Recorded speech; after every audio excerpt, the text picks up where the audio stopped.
All right, here we are in the arena once again. Team Rich T has fielded a setup very, very similar to the one that they fielded last time. I think it's the exact same thing. 2 Vexor Navy issues, 2 worms, and a flycatcher.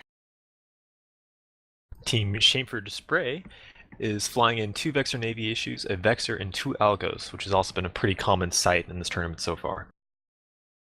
I think Shamefur Dispray kind of went for full-out drone DPS setup.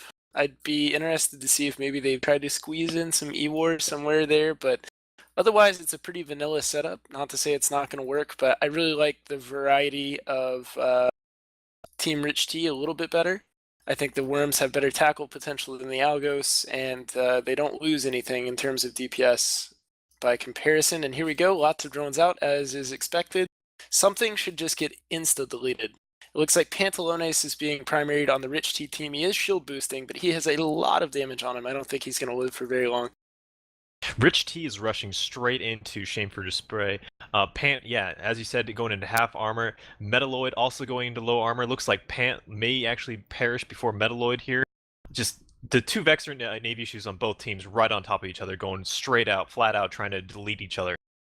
And interestingly, Pantalones has an XLASB, but you can't even see it because his boosts are instantly erased by this huge amount of drone DPS. So it looks like right now, Team Shamefur Dispray slightly winning the DPS race as Yingvar goes into armor himself. And as we've seen, that XLASB is not quite enough to keep him alive, even with 1 less VNI on him. Yeah, the Vexor Navy issues are pretty much dropping nearly at the same rate. So it very well may come down to the support of both teams just going at each other. Both the support in both teams kind of I-20-30 came from each other. Vexor Navy issues of Yingvar and Drinkenfly, both, again, dying at about the same rate here. So this is quite the DPS race that we have going on here, Sia. Yeah, I think that tiny bit of a lead that Shamefur Dispray brought in was completely mitigated by the fact that they have no active tank on their ships, whereas Rich T does have that XLASB, so even though they died at almost the same time, that was actually kind of an upgrade for Rich T, as they were a little behind before. Oh, but this Flycatcher! Cosmic Blink no! going down in a fire. John Hartley taking a little bit of shield damage, but we'll see if he's actually going to be able to win the race here. Cosmo pulling back, ASB holding strong, whereas John Hartley is now dropping down into structure. Cosmo was going 3,600 MS. He was outrunning the, and there goes John, but he was outrunning the medium drones that are on him. So these Algos have some Hobgoblins out, and there's also some Hammerheads from something, but I believe that was the other Algos that just died. So really nice job by Cosmo to get out from under that damage, but he's not out of the woods yet. Yeah, right now Hammerheads are only on Cosmo. Really good resistances against Hammerheads, but we'll see if he's able to hold together. Samuel Volcan now into low structure. He is gone. Wow, okay. We now have for Shamefur just a Vexor, whereas the 2 worms left, and Cosmo's still alive somehow for a Rich T. Yeah, I think this is a very narrow victory and well-deserved victory for Rich T.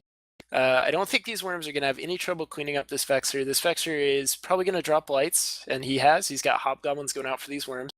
Worms are really, really potent frigates. They've got a 4% per level shield resist bonus. They're not all that slow. I mean, this worm that's Dr. Pies that's being primaried is going 3k right now.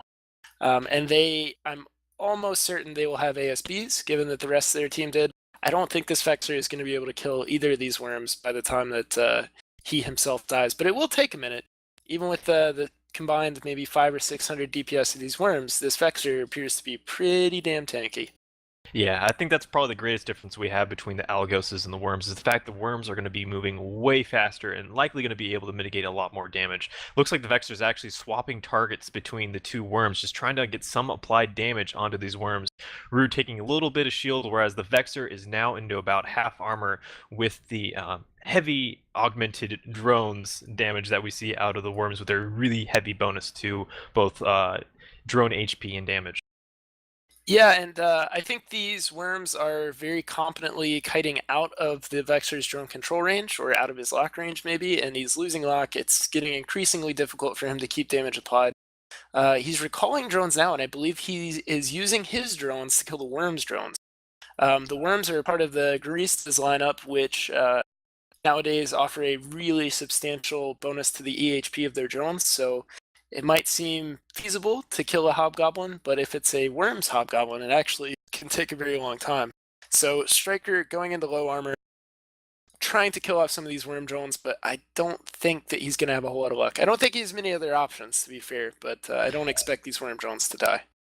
So, currently locking up the worm drones, they're actually going down fairly quickly, and we only see 2 drones. The drones are actually being applied onto the Vexor at a pretty slow rate. It actually seems like some of the worm drones may be going onto some of the Vexor's drones. So, even though the Vexor's so low, I'm not sure if they're going to go for the drones. Okay, it looks like they're now applying all their drone DPS onto the Vexor of Striker. They, just as you said that, they swap back. I think, I mean, compliment to Striker for having the sort of not wherewithal, but the I don't know, the confidence, the awareness, I guess would be the best word. The awareness to go after those worm drones. I think given his situation, that was the best choice.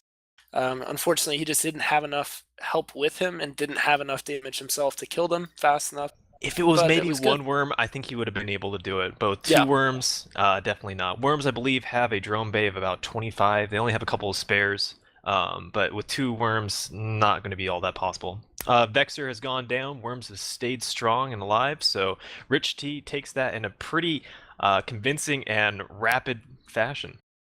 Yeah, it was a great match, and with that, we will set up for the next few matches, which again will include ship bans, so that'll be a whole new dimension to talk about. We'll go ahead and send it back to the Air Quote studio.